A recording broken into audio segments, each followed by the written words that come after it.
예, 주블리 안보 특강 시간입니다. 민주당 김병주 최고위원님 오셨습니다. 어서 오십시오. 네, 안녕하세요. 지금도 국정조사 계속하고 계시죠? 네, 네. 오늘은 현장 조사하셨다고요? 네, 오늘은 현장 조사를 했습니다. 합참에 직접 국정조사 위원들이 가서 예. 합참지 통제실하고 뭐 결심지원실이라고 해서 그때 마지막 뭐였던데? 윤석열이 왔던데 하고 그다음 계엄사항실로 꾸미려고 했던 그 지역을 보고 또 합참 관계관들하고 얘기를 나눴습니다. 제일 먼저 갔더니 김태효가 와 있더라고요. 예. 안보실 1차장이 예. HID와 관련해서 할 얘기가 있다. 저희가 좀 공개석상에서 못하기 때문에 발언 기회를 달라 해서 발언 기회를 줬었고요. 그리고 이제 합참 설명을 들었습니다. 근데 김태호 1차장 얘기를 들으니까 더 의문이 많이 가더라고요. 예. 뭐라고 얘기를 하던가요? 자기들이 정권을 잡고 이제 용산으로 들어가면서 정보종합팀을 만들었다고 합니다. 정보종합팀은 이제 국정원 요원으로 한 4명 정도 최초에 만들었는데 정보사에 HID 요원이나 이런 요원이 필요하다 해서 한 명을 정보융합팀에서 추천을 해서 했다. 예. 하고 그 인원은 뭐 별로 이번에 내란과는 관련이 없다. 뭐 그런 식으로 얘기를 했는데 그럼 정보융합팀이 뭘 한 것이냐, 예. 무슨 임무냐라고 했을 때 여러 가지 정보를 이제 공작하는 사람이나 정보사에서 이런 입장에서 새로운 분석을 하는 형태로 했었다라고 얘기를 했었고요. 그러니까 인원들은 별도의 임무를 하는 거죠.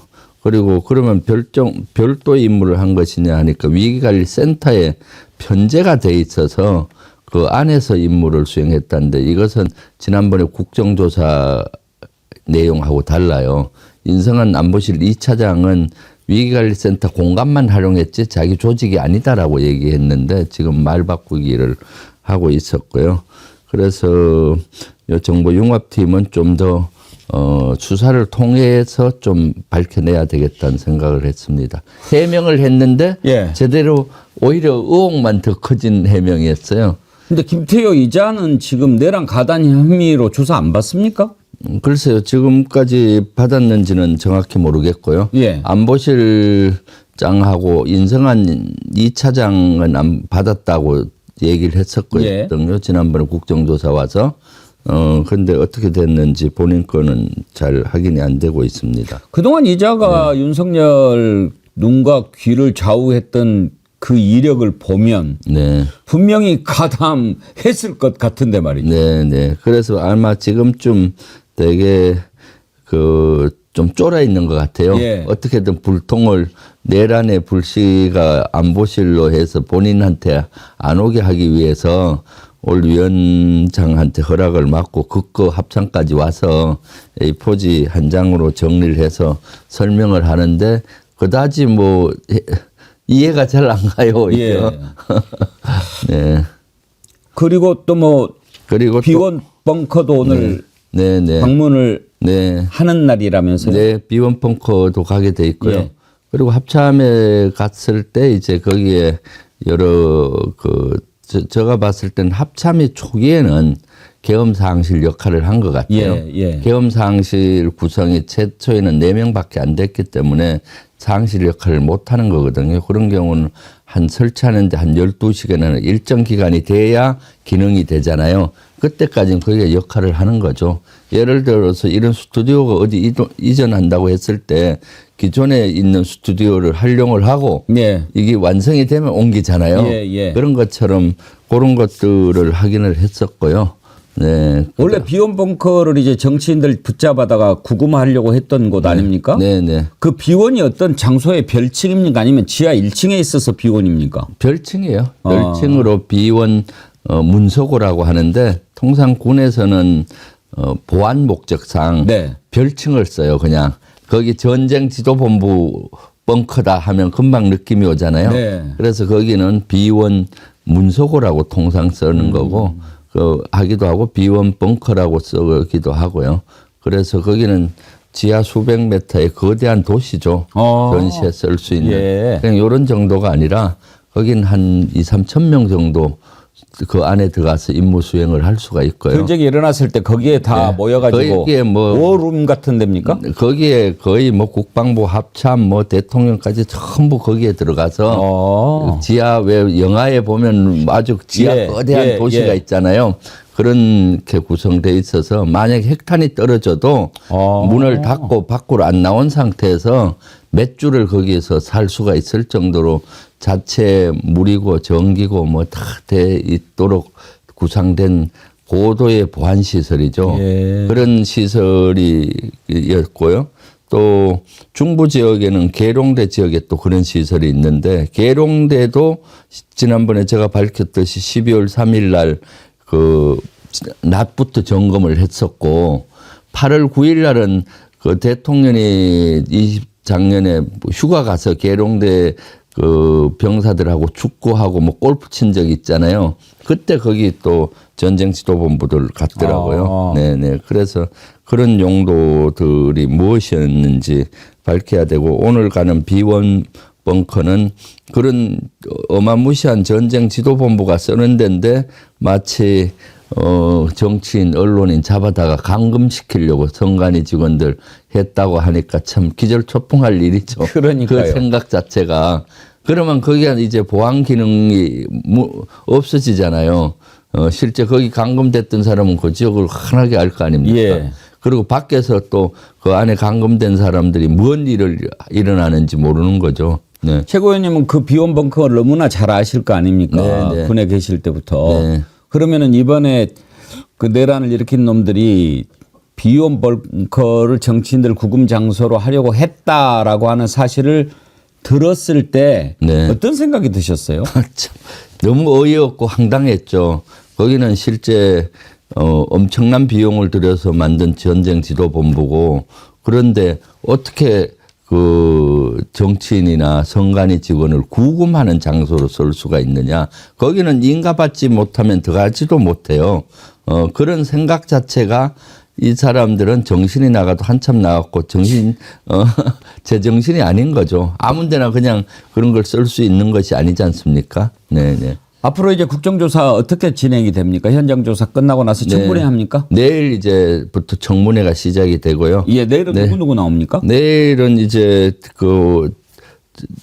보니까 불출석하는 인원들이 많아요. 그렇겠죠. 네, 윤석열도 당초 지금 증인으로 불리지 않았습니까? 그렇죠. 올리가 없고. 지금 증인을 한 170명, 100에서 한 150여 명을 증인 채택했기 때문에 내일 오는 이는 지금 3차에 걸쳐서 청문회를 합니다. 그래서 오늘 방송 끝나고 나서 불출석 인원하고 출석 인원을 최종 확인을 하고 예. 거기에 맞는 질의 준비도 하고 할 예정입니다. 내일 10시에 시작합니까? 네네. 좀 관심을 갖고 지켜볼 만한 사람이 누가 있을까요? 지금 사실은 대통령실이 얼마나 관여했는지 예.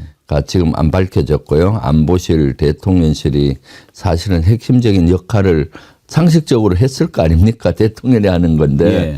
그리고 국무위원들이 어떤 역할을 한 건지 어저께 그 실제 최상목 권한대행 부총리가 쪽지를 받았다는 문서가 공개가 됐어요. 실제 문서였고 거기에 3개 센텐스가 나오던데 비상입법기구를 만들려고 했던 거 예산 저기 그래 예. 나오네요. 기획재정부 장관에게 준 문서가 저겁니다. 예. 저것이 이게 지금 그 쪽지 원본입니까? 그 쪽지 원본입니다. 원본 같네요. 예. 원본이 어제 공개가 됐는데 그동안 말로만 나왔던 건데 저거를 보면은 이번 비상계엄의 목적과 미래까지 볼 수가 있어요. 예. 왜냐하면 예비비를 조속한 시일 내에 충분히 확보하라. 비상계엄은 자기 마음대로 써야 되는 돈이 많이 필요하잖아요. 예. 두 번째가 되게 중요한데 국회 관련한 각종 보조금, 지원금, 각종 임금까지 예. 현재 운영 중인 자금을 포함해서 완전히 차단하라. 국회는 직원들이 국회 직원만 해도 한 5천 명 가까이 예. 되고요. 그다음에 국회의원들, 보좌진, 비서진들 다 임금까지 차단하라는 거잖아요. 국회 목을 조르겠다는 거죠. 이것은 사실 국회 기능을 완전히 무력화시키는 거죠. 겁니다. 예. 민주당만이 아니라 예. 국민의힘 의원들이 자기들은 뭐 여기에서 자유로울 것 같지만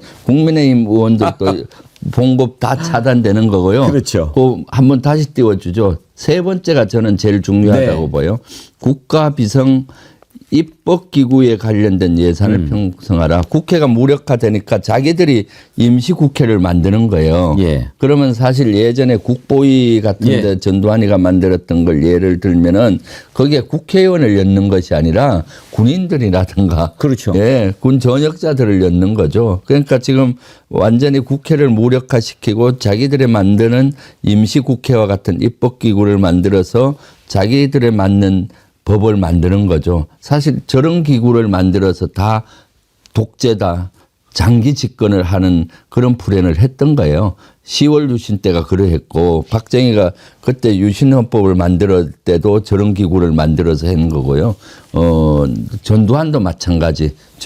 저런 기구를 만들어서 본인이 대통령이 되고 독재자가 됐던 것이고요. 이번에도 윤석열은 이번 비상계엄을 통해서 상권을 완전히 장악하는 거죠. 예.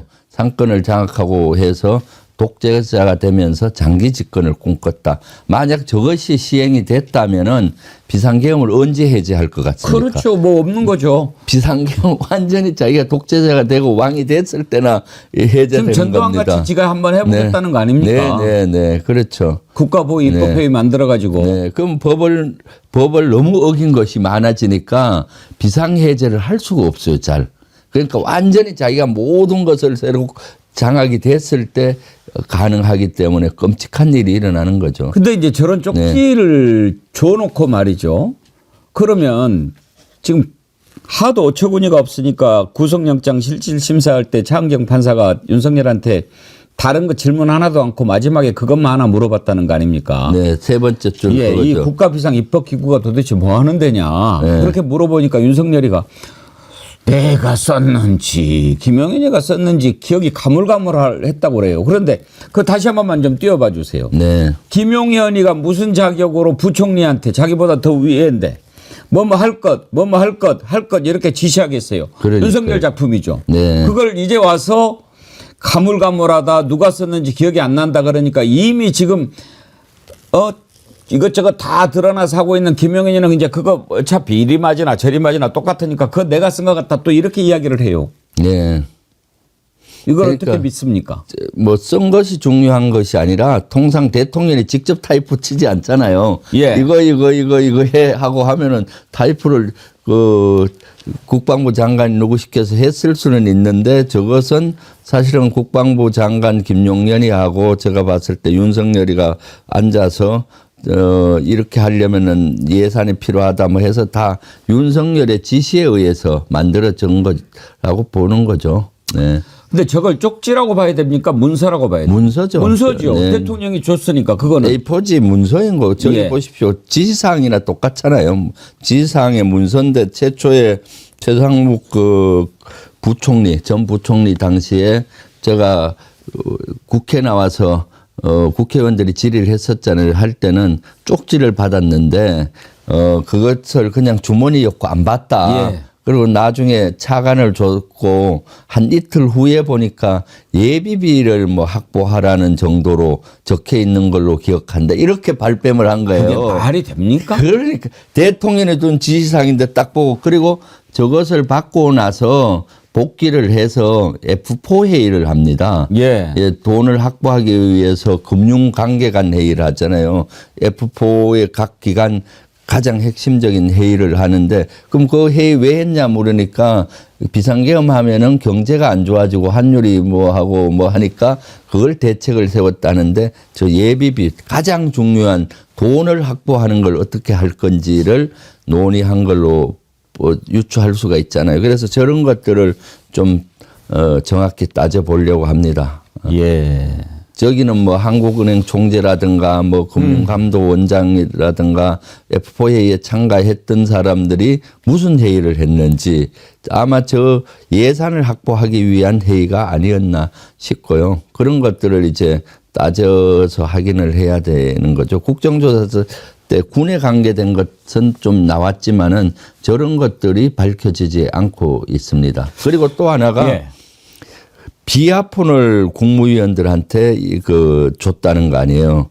그러니까 비상계엄 예. 직전에 최근에 나온 예. 거는 예를 들어서 뭐 비아프는 군하고 안보에 관련된 직책에 있는 국방부 장관이나 안보실장이나 대통령은 가지고 있는데 그때 통일부 장관, 외교부 장관 뭐 해서 한 5대 그 직전에 줬다는 거예요.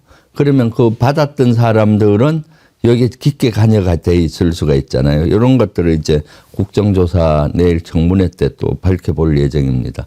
그나저나 최상목 대행 이자를 너무 간단하게 본 거 아닌가 싶어요. 처음에도 민주당이 많이 망설이기는 했습니다만 이번에 내란 특검법은 그야말로 국민의힘 주장을 대폭 받아들여 가지고 네. 뺄 것 다 빼고 만든 것 아닙니까? 네. 그런데도 지금 거부권 얘기가 나온단 말이에요. 만약에 이번에도 거부권 행사하면 어떻게 해야 되겠습니까? 그러니까 이번에 거부권 행사를 할 수 없을 정도로 우리가 최상목 그 권한대행의 의경 주장해왔던 내용과 국민의힘 주장했던 걸 거의 다 받아들였어요. 범위도 줄이고 외환죄 예. 줄여줬죠. 선전죄 내란에 대한 것도 줄여줬고 또 본인들의 원내대표였던 추경호와 관련되는 것도 줄여주고 다 줄여줬어요. 추경호도 뺐습니까? 추경호도 뺐죠. 이건 뭐 다른 걸 통해서 해도 되는 거니까. 예. 왜냐하면 그것 때문에 처음에 반대를 많이 했다는 거예요. 국민의힘에서. 예. 그래서 국민의힘에서 찬성을 할 수 있게 다 빼준 거거든요. 그리고 그 기간도 줄여줬고 그 특검 기간도 특검할 수 있는 검사하고 수사관도 줄여주고 거의 다 받아줬는데도 불구하고 국민의힘에서 나중에 반대를 했거든요. 애당초 할 마음이 없었던 네, 거죠. 없었죠. 시간 끌긴 거고. 뭐를 그러면 네. 해달라는 겁니까 지금 국민의힘은? 그러니까 시간 끌기로 그냥 가는 거죠. 국민의힘 입장에서는 지금 내란 이거와 선긋기를 좀 할 필요가 있는 것 같고 그러니까 특검을 우리도 발의한다 해서 윤석열과 선긋기 하는 형식을 하면서도 나중엔 안 들어주니까 대의 명분만 갖고 본인은 실리를 끝까지 챙기고 그렇게 하는 거죠. 그럼 어차피 말은 안 되지만 국민의힘이 내놓았던 그 특검 안을 그냥 받아버리면 어땠나요? 아, 그것은 택도 안 되는 거고요. 뭐가 말도 안 되는 내용이 있어요? 여기선 예를 들어서 특검에서 수시로 이제 브리핑을 하게 돼 있잖아요. 예. 특검하는 이유가 국민들께 계속 알려줘야 알려주는 되니까 거죠. 그런 걸 하지 마라는 것도 있고 범죄 수사하는 데 있어서 연관된 범죄는 하지 마라. 수사하다 보면 여기 범죄가 또 나오면은 당연하죠. 수사를 하잖아요. 그걸 하지 마라. 뭐 이런 것까지 다 들어가 있는 하지 거예요. 말자는 거네요. 하지 말자는 거죠. 네네. 그러니까 도저히 그런 것들을 받아들일 수가 없는 거고 그래서 그런 것만 포함이 되고 나머지는 다 받아준 것이었고요. 그런 최상목 권한대행은 이번에는 꼭 빨리 수용해서 공표를 해야 되는데 지금 벌써 거부권 얘기가 나오고 있잖아요. 그런 이유는 제가 봤을 때는 본인도 내란 핵심 인물이라고 보여지기 때문에 본인이 거절하는 거 아닌가 싶어요. 예를 들어 추경호 조금 전에 그 최상목이 받았다는 부총리 당시 받았다는 그 문서 그걸 가지고 본인이 F4 회의를 하고 예비비를 확보하기 위한 노력을 했으면 아주 중대 범죄 내란 관여자지 않습니까? 예. 그러니까 본인이 이걸 수용하기 어려울 수 있는 거죠. 네. 본인이 거부한다고 하면은 내가 내란 핵심 인물이다라는 그렇죠. 거를 스스로 인정하는 거라고 저는 보고 있습니다. 지금은 일단 압박을 하는데 당 내에서도 만약에 이번에도 거부권 행사하면 그냥 두면 안 된다 이런 여론은 있을 거 아닙니까? 있죠. 네, 있고 저는 개인적으로 그렇게 되면은 탄핵까지도 검토해야 된다고 생각하는데 지금 여론을 또 우리 민주당 입장에서는 안 볼 수가 없잖아요. 지금 나오는 여론조사와 관련해서 민주당 지도부는 어떻게 생각하십니까? 일단은 뭐 사실 과표집이 한 10% 정도 보수 쪽 과표집이 계속되는 건 사실이고요. 예. 그럼에도 불구하고 그걸 가볍게는 볼 수가 없지 않습니까? 그래서 아주 이것은 심각하게 보고 있습니다. 그래서 우리가 그동안 한 것 중에 혹시 보완할 게 뭔지 또 우리는 늘 국민의 마음을 읽고 거기에 따라야 되니까요. 그래서 사실은 더 가감히 이런 것도 하고 싶지만은 내란 특검도 많이 양보한 것이고요. 그리고 추경호도 바로 사실 욕심 같아서 바로 탄핵할 수 있는 사유가 넘치잖아요.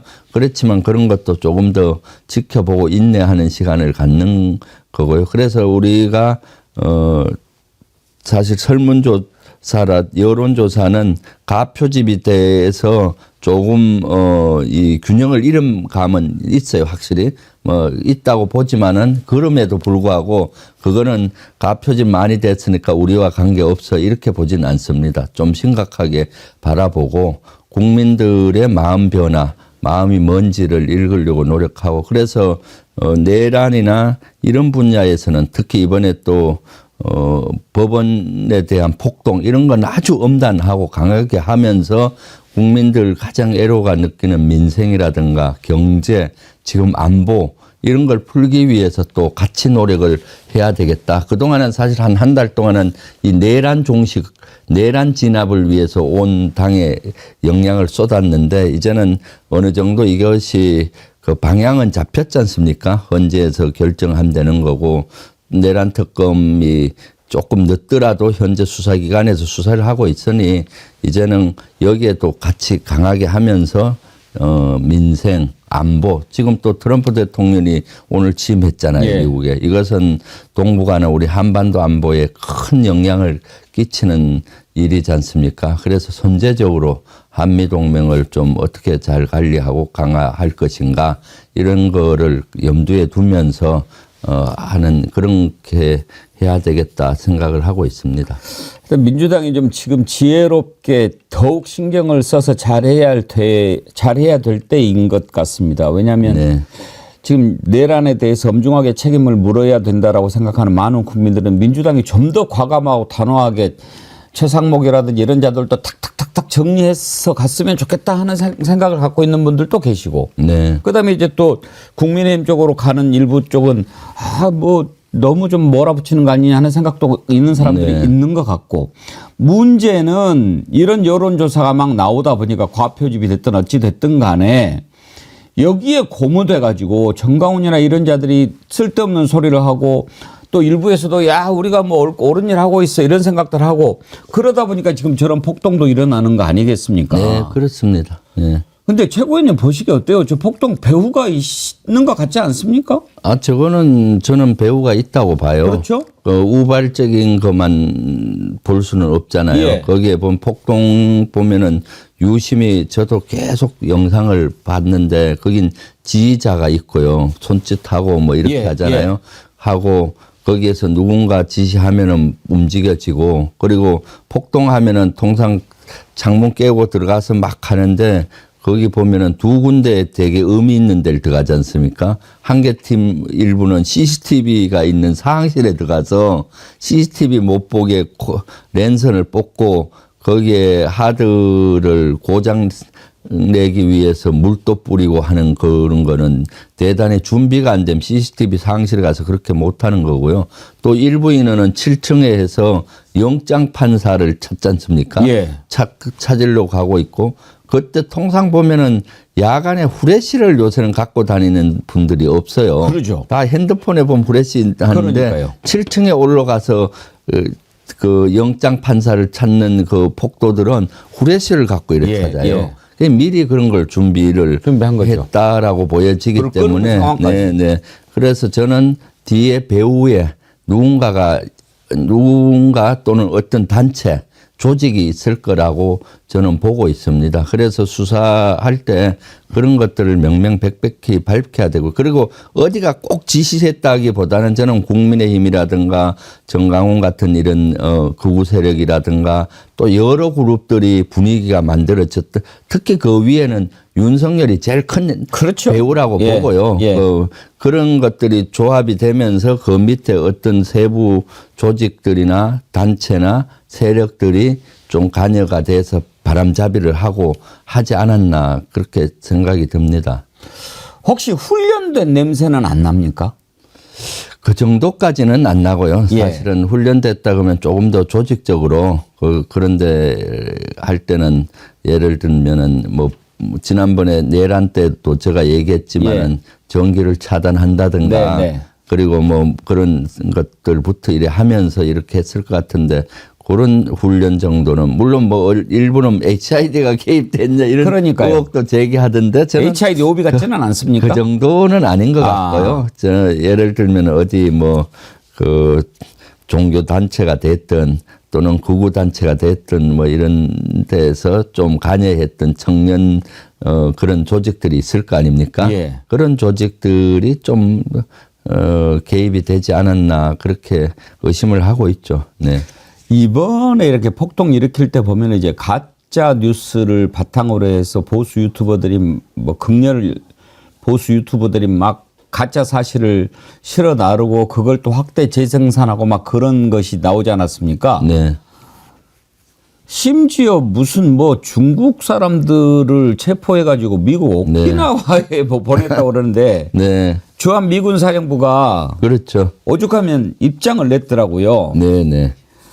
그 한국에서 이렇게 나오고 있는 것은 전혀 사실이 아니다. 네. 주한미군은 임무 수행에 전념하고 있다. 이게 지금 미군에서 공식으로 지금 올린 옛 트위터 지금 X에 올린 글이에요. 네, 네. 중국인 99명 체포는 가짜 뉴스다. 국민의 신뢰를 깨뜨릴 수 있는 잘못된 정보의 확산을 방지하기 위해 책임 있는 보도와 사실 확인을 촉구한다. 이렇게 지금 유감을 표명했습니다. 여기 보면 전혀 사실이 아니다. entirely false라고 돼 있거든요. 그렇죠. 주한 미군이 이렇게까지 이게 어떻게 보면 나라 망신 아닙니까? 그럼요. 사실 저 뉴스가 지난 목요일인가 그 스카이 데일리에 예. 나와서 제가 토요일 날 아침에 그 최고위원회의에서 저걸 반박을 했어요. 저건 가짜 뉴스다. 예. 그날 가짜 뉴스는 몇 가지를 예를 들어서 했는데 저 뉴스가 거기 뭔가 하면은 12월 3일 날 성간이 연수원이 있습니다. 네. 연수원에 있는 중국인 99명을 간첩을 체포를 해서 한미 작전을 했는데 체포를 했다. 예. 그래서 미군이 평택항을 거쳐서 일본에 있는 미군 기지 오키나와로 이송을 했고 그것은 조사를 하고 있다. 이것을 트럼프 특사가 윤석열 대통령한테 밝혔고 트럼프가 되면은 중국에 제재를 한다. 이것이 그 뉴스의 가짜 뉴스예요. 어떻게 그런 기사를 그래서 제가 그때 이거 완벽히 거짓이다. 왜냐? 그래서 한미연합사에 확인했더니 한미연합작전은 12.3 계엄 때 한 적이 없다. 라고 그때 확인을 이미 했었고요. 그 다음에 성간이에서는 그때 한 90여 명이 성간이 연수원에 있긴 했어요. 누군가 하면은 공무원들이었어요. 예. 성진한 공무원 한 5급, 6급 정도 되시는 분으로 알고 있는데 1박 2일 연수를 하고 있었고 거기에 우리 강사들이 한 8명 정도 있었던 것 같아요. 그래서 한 90에서 100명 가까이 거기 있었는데 이 인원들을 대한민국 공무원을 중국 간첩으로 둔갑을 시켰잖아요. 그리고 한미 작전도 안 했는데 했다. 그래서 그리고 거기에 저 뉴스뿐만 아니라 스카이 데일리에서 유튜브 형식으로 동영상형 뉴스를 내보냈는데 거기 사진을 했는데 사진에 중국인 체포 장면이 쭉 나와 있었어요. 그런데 그 사진을 추적했더니 9년 전 2016년에 강원 도민일보에서 그 불법 조업하는 중국 어선들을 어선을 잡아서 그 여러 가지 그 신문하고 조사했던 그 사진이에요. 네. 그 뒤에 보면은 배들이 있어요. 근데 배들은 가리고 그래서 제가 그것을 지난주 금요일 날 사진을 비교해 가면서 이것은 요 사진을 가져다 쓴 거다. 예. 그래서 가짜 뉴스다라고 밝혔는데 그래도 이것이 계속 유통이 되는 겁니다. 보수 극우 쪽에서 이런 가짜 뉴스가 도니까 이제 주한미군에서 공식적으로 밝혔고 성간이에서는 이번엔 고발 조치를 했습니다. 이것은 성간이도 사실이 아니라고 몇 번 밝혔는데도 가짜 뉴스가 돌기. 그래서 저 뉴스는 심각합니다. 왜냐하면은 저것은 한미 동맹을 파탄내는 그렇죠. 가짜 뉴스예요. 예. 미군들이 저건 범법행위지 않습니까? 예. 불법행위거든요. 중국 간첩이 있다 해도 저렇게 하는 건 국제법을 어기는 거기 때문에 한미 동맹을 가짜 뉴스의 중심에 미국이 있지 않습니까? 그래서 한미 동맹을 파탄내는 거고 또 중국 간첩, 중국인을 마치 간첩으로 이렇게 가짜 뉴스를 만들어냈기 때문에 한중 관계에도 치명적인 나쁜 영향을 끼치는 거기 때문에 사실은 국가 이익에 지대한 영향을 미치는 이적 행위입니다. 저거는 단순히 국내 문제가 아니라 그래서 그날 금요일 날 제가 그런 항목을 요목요목 지적을 했었거든요. 예. 그래서 우리 지지층에서는 그래도 저기 가짜 뉴스란 걸 알았는데 토요일 일요일 날 계속 퍼지더라고요. 그래서 이제 미국에서 저렇게 주한미군에서 발표를 하니까 일부 댓글에는 어떤 댓글이 오르는가 하면은 예. 주한미군 내에도 간첩이 많다. 미치겠다. 그래서 일본으로 데려간 거다. 주일미군 기지도 그 말이 됩니까? 그 참. 뭐 눈에는 뭐만 보이는 거지. 네네. 그저께 보십시오. 법원에 침탈했던 폭도들 거기 있으니까 그 경찰한테 중국 공안이다. 그러니까요. 명찰도 떼고 말 안 한다고. 말 못 알아듣는다고. 그래서 말을 하니까 중국 공안이 한국말을 배워서 한다고. 지금 어떤 얘기를 해도 뭐 그쪽 사람들은 그래서 저는 부정선거가 종교처럼 돼버린 것 같아요. 제정신이 아닌 거죠. 네. 오늘도 아주 자세한 말씀 감사드립니다. 참 네. 트럼프 취임에 맞춰서 한미동맹 지지 결의안 네네. 대표 발의하셨던데요. 네, 오늘 1시 반 40분에 기자회견을 하면서 이제 제출하려고 그러고요. 예. 지금 한반도 정확한 명칭은 한반도 평화를 위한 한미동맹 지지 결의안입니다. 지금 대통령도 지금 감옥에 가 있고 나라가 어수선하지 않습니까? 이럴 때 우리 민주당이 나서서 지금 제일 중요한 시점이기 때문에 한미동맹의 공고함을 미국에도 알리고 또 이 관계 개선을 해야 되는 거죠. 지금 국민의힘에서는 대거 지금 뭐 트럼프 취임식이 갔잖아요. 아마 이번에 추워서 실내상 같은데 취임식 참가도 제대로 못했을 거예요. 밖에서 TV로나 봤을 것 같은데 그런 형식이 중요한 게 아니라 실질적으로 미국은 우리 대한민국을 국민을 대표하는 국회에서 한미동맹 지지 하는 결의안을 내고 하면은 그 대단히 의미를 있게 봅니다.